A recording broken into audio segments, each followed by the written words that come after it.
मुस्कुराने का मजा है। किसी ने बड़े कमाल की बात कही है कि खोकर पाने का मजा ही कुछ और है, रोकर मुस्कुराने का मजा ही कुछ और है। हार तो जिंदगी का हिस्सा है मेरे दोस्त, क्योंकि हार कर जीत जाने का मजा ही कुछ और है।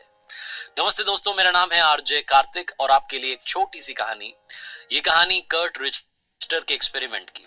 1950 के डेकेड में हार्वर्ड यूनिवर्सिटी के मशहूर साइंटिस्ट हुए, मशहूर प्रोफेसर हुए कर्ट रिचटर, जिन्होंने एक ऐसा एक्सपेरिमेंट किया जो दुनिया में बड़ा सराहा गया, बड़ा प्रसिद्ध हुआ। उन्होंने एक पानी का जार लिया, उसमें पानी भर लिया। उसके बाद में चूहों को अपने साथ में रखा और चूहों के साथ में एक्सपेरिमेंट किया। चूहा उठाकर के उन्होंने उस जार में फेंका। चूहा तैरता रहा, तैरता रहा, तैरता रहा और थोड़ी देर के बाद में डूब गया। जार हटा दिया, चूहा हटा दिया, नया जार लेकर आए, पानी भरा, फिर से एक चूहे को उसमें डाला। उस चूहे ने कोशिश की तैरने की, बचने की, सरवाइव करने की, और थोड़े टाइम के अंदर जब वो डूबने वाला था, कर्ट रिचटर ने उस चूहे को, लगभग 15 मिनट हुए होंगे उसकी कोशिश को देखते हुए, वो डूबने वाला था 15 मिनट के बाद, कि तभी उसे बाहर निकाल लिया। उसे सहलाया, उसे सराहा, उसे थोड़ा सुखाया क्योंकि पानी में भीग गया था, और उसके बाद में फिर से उसे एक दूसरे जार में डाल दिया जिसमें उतना ही पानी भरा था। कर्ट रिचटर को लग रहा था कि 15 मिनट इसने पिछली बार सरवाइव किया है, शायद इस बार ये आधे घंटे तक सरवाइव करेगा, उसके बाद मुझे इसे बचाना पड़ेगा। लेकिन कर्ट रिचटर को उस चूहे ने सरप्राइज दिया।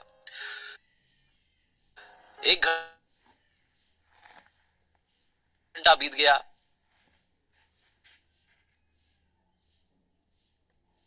चूहा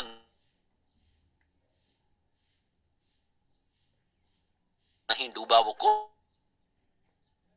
आवाज ब्रेक हो रही गुरुजी, आवाज ब्रेक हो रही। तरह की काश वो बाहर निकल जाए। जिंदगी में लगा था, उसको कुछ नहीं हुआ। कोशिश करता रहा बाहर आने की, बाहर निकलने की। कर्ट रिचटर ने 60 घंटे के बाद उस चूहे को बाहर निकाला और इस एक्सपेरिमेंट को नाम दिया the hope experiment. Kurt Richter ने कहा कि चूहा जब पहली बार जार में गया तो 15 मिनट के आसपास ही वो डूबने लगा था, मरने वाला था। मैंने उसे बाहर निकाल लिया। दूसरी बार जब मैंने उसे जार में फेंका तो दूसरी बार उसने टाइम लिमिट को ध्वस्त कर दिया। 15 मिनट, आधा घंटा, 1 घंटा, 2 घंटा, 3 घंटे, 60 घंटे तक वो चूहा सरवाइव करता रहा। क्यों? क्योंकि उसे होप थी, उम्मीद थी कि वो हाथ आएगा और उसे बाहर निकाल लेगा, बचा लेगा।